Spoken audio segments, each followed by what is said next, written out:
VI Lenin. The latest word in Bundist nationalism. Published, Iskra, number 46, August 15, 1903. Published according to the Iskra text. Source: Lenin Collected Works, Progress Publishers, 1964, Moscow, Volume 6, pages 518-521. Translated. Transcription / markup, art symbol public domain, Lenin Internet Archive. You may freely copy, distribute, display and perform this work, as well as make derivative and commercial works. Please credit Marxist's Internet Archive as your source. README. The Foreign Committee of the Bund has just issued a bulletin containing a report on the 5th Congress of the Bund, which took place in June, old style. Preponderant among its resolutions are the draft rules on the position of the Bund in the party.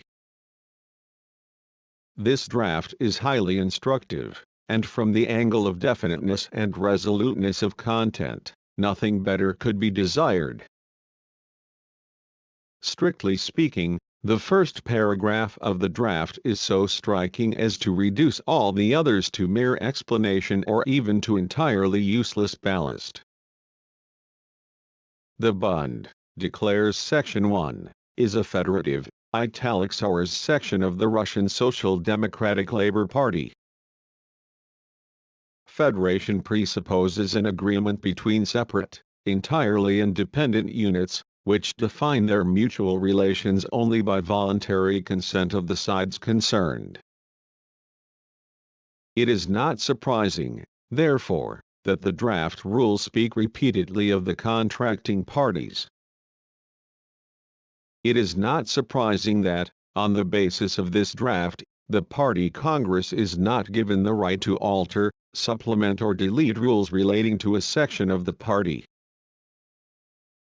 Neither is it surprising that the Bund reserves to itself representation in the Central Committee of the party and permits this Central Committee of the party to address itself to the Jewish proletariat and to communicate with individual sections of the Bund only with the consent of the Central Committee of the Band.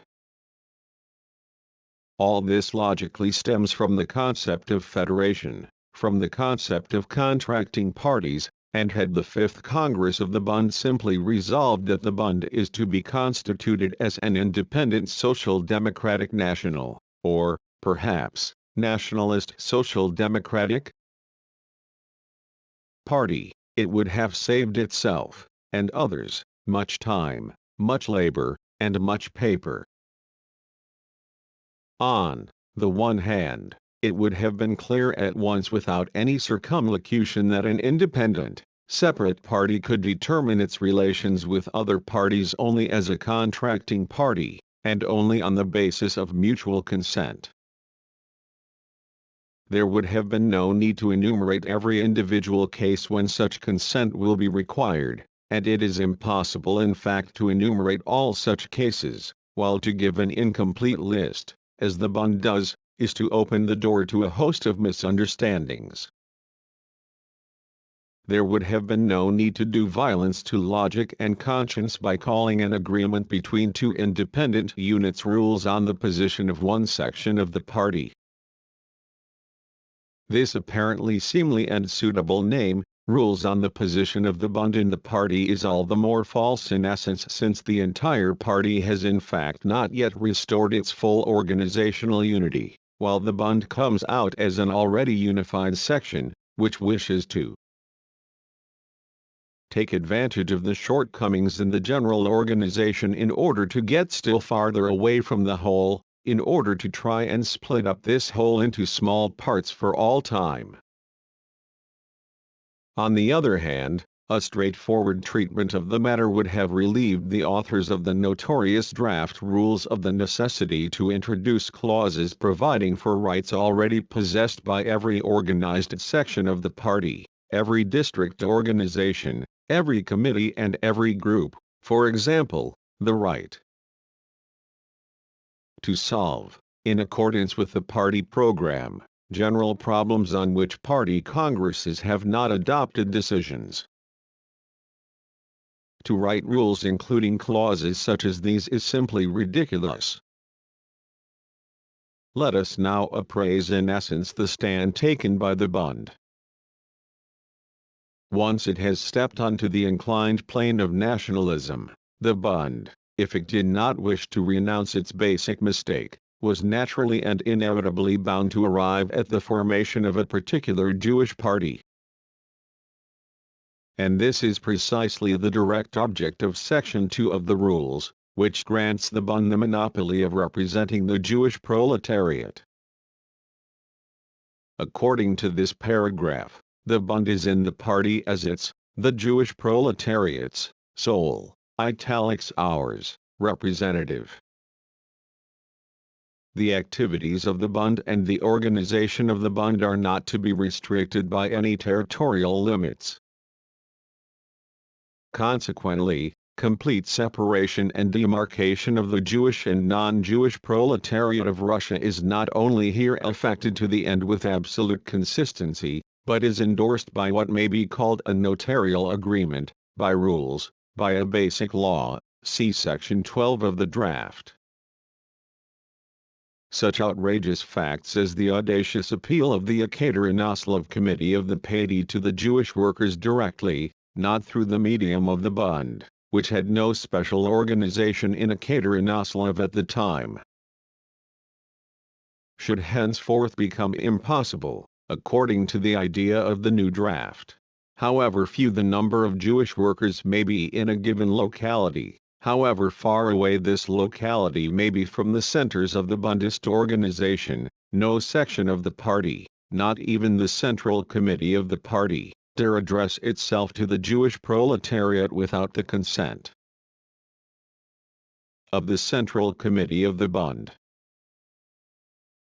It is hard to believe that such a proposal could have been made, so monstrous is this demand for monopoly, especially in our Russian conditions, but cubic millimeter 2 and 8, footnote, of the draft rules leave no doubts whatever on this score. The desire of the Bund to shift still farther away from the Russian comrades is apparent not only in each clause of the draft, but is also expressed in other resolutions of the Congress. For example, the Fifth Congress has resolved to publish once a month Poslednye Izvestia, issued by the Foreign Committee of the Bund, in the form of a newspaper which would explain the programmatic and tactical position of the Bund. We shall be looking forward with impatience and interest to an explanation of this position. The Congress has annulled the resolution of the Fourth Congress on work in the South. It is known that the Fourth Congress of the Bund decided that separate committees of the Bund shall not be set up, italicized by the Bund, in the towns and cities in the South, where the Jewish organizations are included in the party committees. The reversal of this decision is a big step towards further isolation, a direct challenge to the comrades from the South, who have been working and wanted to work among the Jewish proletariat, while remaining inseparably connected with the local proletariat as a whole. He who says A must say B. One who has adopted the standpoint of nationalism naturally arrives at the desire to erect a Chinese wall around his nationality, his national working class movement.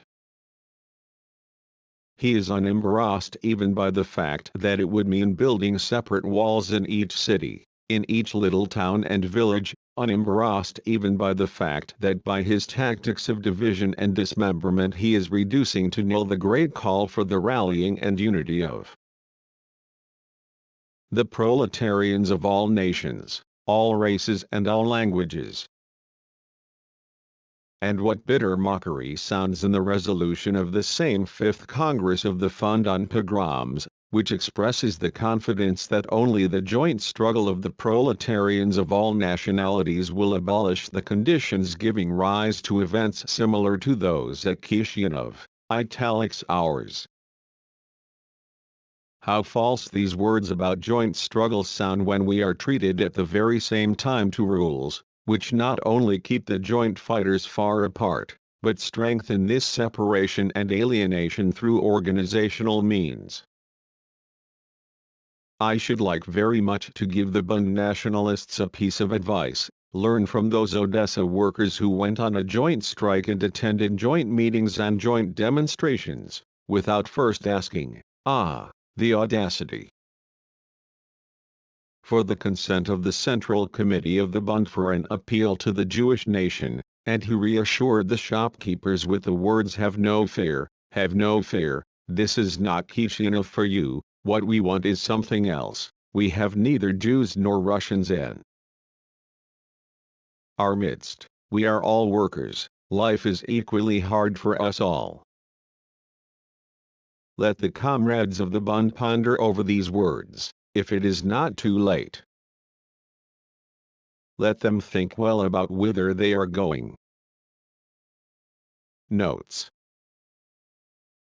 The reference is to the Jewish pogrom organized in Kishinev by the Tsarist government and the Black Hundreds in April 1903.